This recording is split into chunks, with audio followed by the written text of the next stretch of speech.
नमस्कार। आज हम हिंदी वेब सीरीज जानबूझकर पर थोड़ी गहराई से बात करने वाले हैं। हाँ बिल्कुल।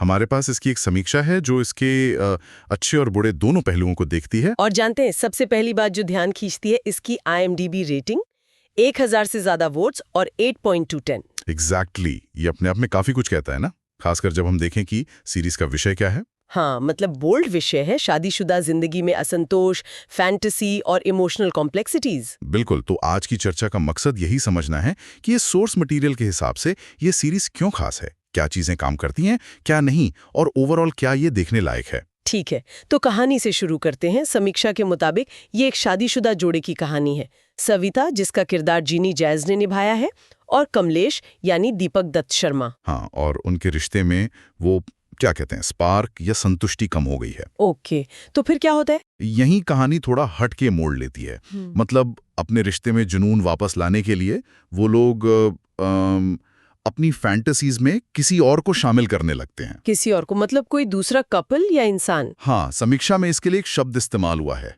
ट्रैपिंग। ट्रैपिंग, ये क्या मतलब हुआ यहाँ, थोड़ा समझाएंगे? समीक्षा के अनुसार इसका मतलब है कि वो जानबूझकर दूसरों को अपनी इस फैंटेसी वाली दुनिया में खींचते हैं, उन्हें अपनी इमोशनल उलझनों का एक तरह से हिस्सा बना लेते हैं। अच्छा, तो ये सिर्फ फिजिकल अट्रैक्शन की बात नहीं है? नहीं, उससे कई ज्यादा है। ये एक तरह का साइकोलॉजिकल गेम बन जाता है। सोर्स इसे सिर्फ एक कामुक कहानी नहीं मानता, बल्कि ये देखता है कि इच्छा, पहचान और जब आप इमोशनल बाउंड्रीज लांघते हैं तो उसका नतीजा क्या होता है। दिलचस्प। तो ये सिर्फ सनसनी नहीं, बल्कि किरदारों के मन की गहराइयों में उतरने की कोशिश है। अच्छा, किरदारों की बात चली है, तो जिनी जैज के काम की काफी तारीफ है समीक्षा में।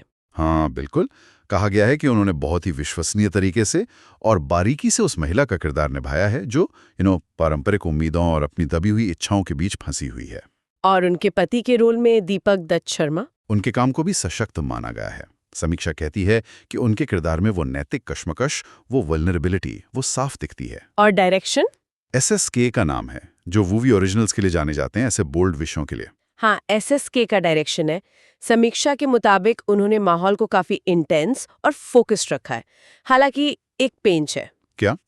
कुछ दर्शकों को शायद सीजन 2 के कुछ हिस्से उतने दिलचस्प नहीं लगे। अच्छा, सीजन 2 की बात करते हैं। पहला सीजन कब आया था? पहला सीजन जुलाई 2022 में आया था। 4-5 एपिसोड थे, हर एक करीब 20-25 मिनट का। समीक्षा कहती है कि इसने टेंशन अच्छे से बिल्ड किया। और फिर सीजन 2 वो आया अगस्त 2023 में। 6 एपिसोड थे इसमें। कोशिश थी कि किरदारों की साइकोलॉजी में और गहरा उतरा जाए। नए किरदार भी लाए गए, एक पुरुष एक महिला, ताकि कहानी में कामुकता और इमोशनल ड्रामा और बढ़े। तो क्या ये कोशिश कामयाब रही? दर्शकों को कैसा लगा ये बदलाव?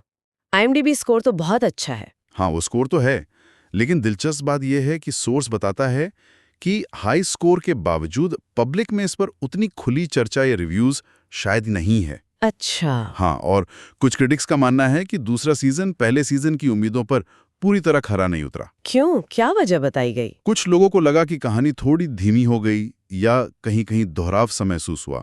शायद नए किरदारों के आने से जो मुख्य जोड़ी का फोकस था वो थोड़ा बट गया। ये तो होता है अक्सर।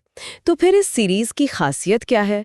सोर्स के हिसाब से क्या चीजें हैं जो काम करती हैं? देखिए, सोर्स के मुताबिक सबसे बड़ी बात है इसका बोल्ड होने के साथ साथ एक सोचने पर मजबूर करने वाला नजरिया। किरदारों में इमोशनल डेप्थ है, और कहानी कहने का तरीका कंसाइज है, कम समय में बात कही गई है। और हाँ, जीनी जैज और दीपक दत्त शर्मा का अभिनय वो एक बड़ा प्लस पॉइंट। ठीक है, और कमजोरियां क्या हैं? वही जो हमने बात की। सीजन 2 में कुछ लोगों को गति धीमी लगी, दोहराव महसूस हुआ। और एक और बात सोर्स पॉइंट आउट करता है कि सपोर्टिंग कास्ट की थोड़ी कमी लगती है, जिससे कहानी का दायरा सिमट जाता है। ज्यादातर दारोमदार मुख्य जोड़ी पर ही रहता है। ओके, तो सब कुछ मिला के एक फाइनल वर्डिक्ट क्या बनता है? क्या ये देखने लायक है? सोर्स का नजरिया यह है कि मूवी ओरिजिनल्स की लिस्ट में ये सीरीज अपनी बोल्डनेस, इमोशनल लेयर्स और जो लीड एक्टर्स का चार्म है उसकी वजह से अलग दिखती है। मतलब सेफ नहीं खेला इन्होंने? बिल्कुल नहीं, ये एक एक्सपेरिमेंट है। कभी कहानी थोड़ी लड़खड़ाती है, कभी आपको बांध लेती है, लेकिन दिलचस्प बनी रहती है।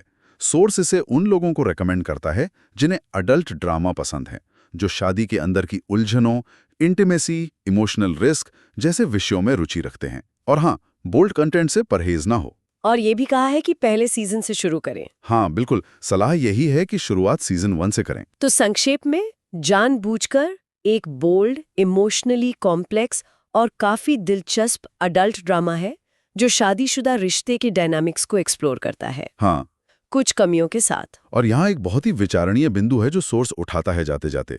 ये सीरीज फैंटेसी को, कल्पना को एक टूल की तरह इस्तेमाल करती है शादीशुदा जिंदगी की दिक्कतों या असंतोष से डील करने के लिए। तो ये जो तरीका है, ये आज के रिश्तों के बारे में और खुशी की तलाश जो पारंपरिक दायरों से बाहर जाती है, उसके बारे में क्या कहता है? ये एक सवाल है सोचने के लिए।